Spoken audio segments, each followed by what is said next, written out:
আসসালামু আলাইকুম প্রিয় ফলোয়ার্স। আজকে দ্য ইন্টেলিজেন্স ইনভেস্টরের ডিএসসি ইন্ডেক্স দিয়ে শুরু করলাম। আজকে 29 মার্চ 2026।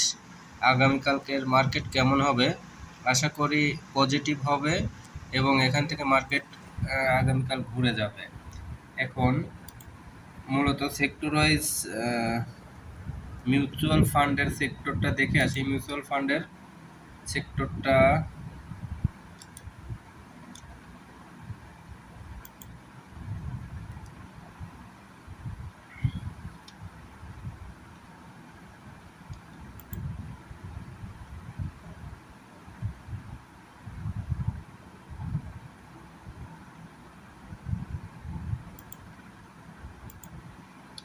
মোটামুটি মিউচুয়াল ফান্ডের বাড়ছে। এখান থেকে আহ, একটু কারেকশন নিতে পারে।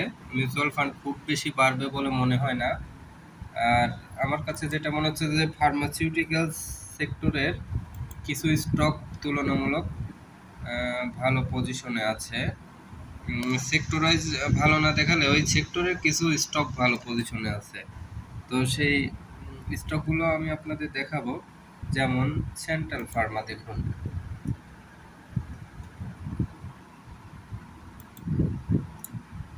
সেন্ট্রাল ফার্মাটা স্ট্রং অবস্থানে আছে। আমি এর আগে আপনাদের সেন্ট্রাল ফার্মা সম্পর্কে ধারণা দিয়েছিলাম।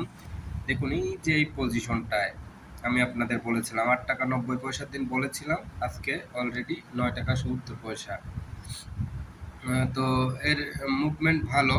আশা করি এটা থেমে থেমে আরও বাড়ার সম্ভাবনা আছে।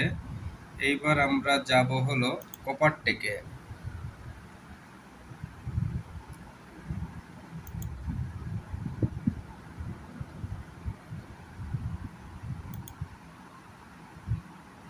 এই যে কপারটেকের মুভমেন্টটা ভালো, এখন কিন্তু এন্ট্রি দেওয়ার সময়।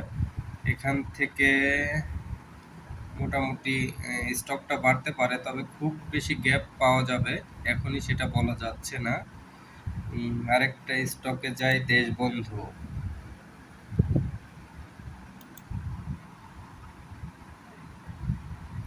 এই যে এই স্টকটার কিন্তু মুভমেন্ট অনেক ভালো, এটা নিতে পারেন।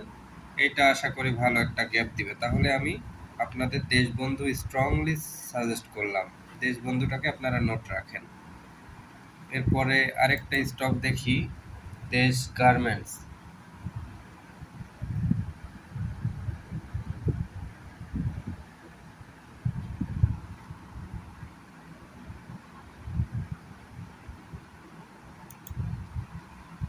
এই যে এই স্টকটাও মোটামুটি ভালো হওয়ার সম্ভাবনা আছে।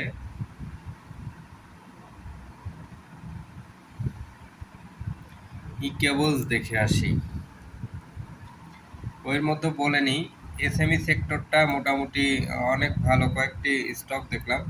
ই কেবলসটা একটু প্রফিট দিতে পারে, এখান থেকে নিলে একটু প্রফিট পাবেন। ফারক্যাম দেখি।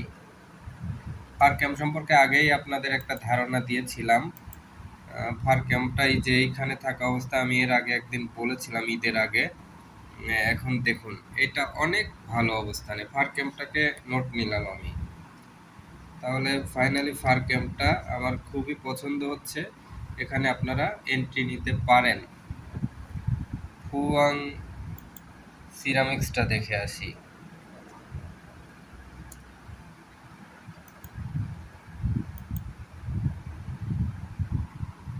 দেখুন ফুয়াং সিরামিক্সের অবস্থাও ভালো। এখানে যদি হাই ধরি তাহলে 12 থেকে 14-15 টাকার একটা রেঞ্জ নেওয়ার এবিলিটি আছে। এবার ফুয়াং ফুড দেখে আসি।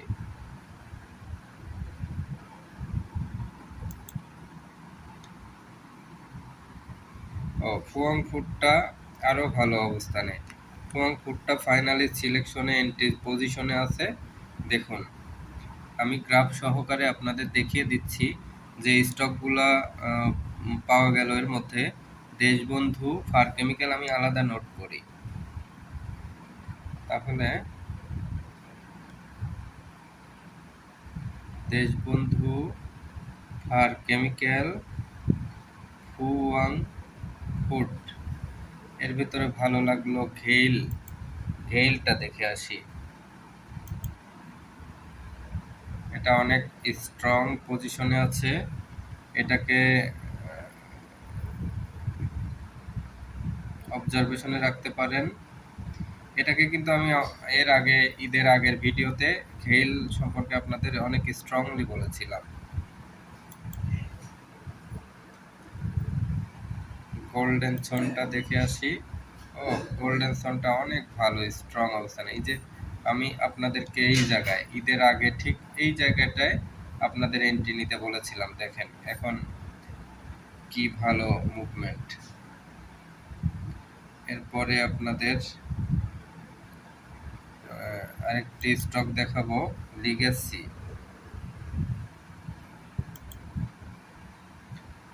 ফুডটাও খুব ভালো অবস্থানে আছে। আমার কেন যেন মনে হচ্ছে এই স্টকটা 70+ হয়ে যেতে পারে এই টানে। এরপরে সালভোক্যামটা দেখে আসি।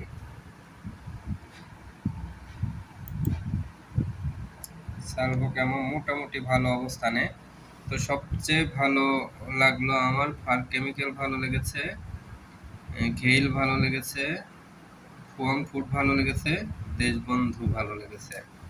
এর ভিতরে আরেকটা স্টক দেখবো সেন্ট্রাল ফার্মা সম্পর্কে কিন্তু আগে আপনাদের অনেক পজিটিভলি বলেছিলাম। দেখেন এই যে এই অবস্থানে বলেছিলাম, এখন মোটামুটি অবস্থা ভালো সেন্ট্রাল ফার্মা। তাহলে আমি কয়টা স্টক ফাইনালি নোট করি। নোট হলো আজকে 29/03/26 তারিখে 3টা শেয়ার নোট করলাম। 3টা না, আর একটু বেশি করি। এর ভিতরে সবচেয়ে ভালোগুলো 1, 2, 3-এ রাখলাম। এরপরে 4-5-এ যেগুলো একটু দুর্বল মনে হচ্ছে সেগুলো রাখলাম। প্রথমে সবচেয়ে ভালো লেগেছে ফারকেম, 2 নম্বরে ফুয়াং ফুড, 3 নম্বরে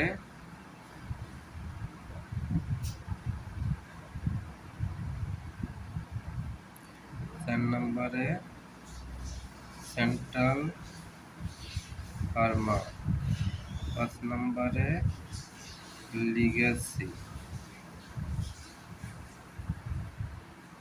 6 নম্বরে দেশবন্ধু, 7 নম্বরে ঘেইল।